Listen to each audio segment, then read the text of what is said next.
പ്രിയരെ, നന്മകൾ നേരുന്നു.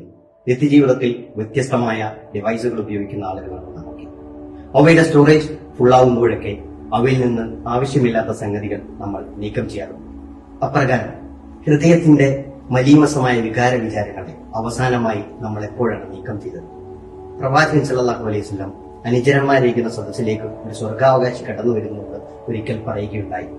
അദ്ദേഹത്തിന്റെ ജീവിതത്തെ സസൂക്ഷ്മം നിരീക്ഷിച്ച സഹാബികൾ അവസാനം അദ്ദേഹത്തോട് തന്നെ ചോദിക്കുകയാണ്, എന്താണ് താങ്കളെ വ്യത്യസ്തമാക്കുന്നത്?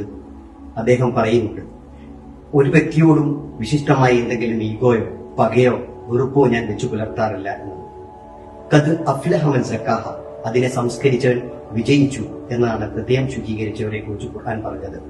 വിജയികളായ ആളുകൾ പടച്ചവനെ ബിഖൽബിൻ സലീം, വ്യക്തമുള്ള തെളിച്ചമുള്ള വിശുദ്ധമായ ഹൃദയം കൊണ്ട് കണ്ടുമുട്ടും എന്നാണ്. ഈ റമളാനിന്റെ നാളുകളെ അത്തരത്തിൽ ഹൃദയ ശുചീകരണത്തിനായി നമുക്ക് ഉപയോഗപ്പെടുത്താം. അസ്സലാമു അലൈക്കും വറഹ്മത്തുള്ളാഹി വബറകാതുഹു.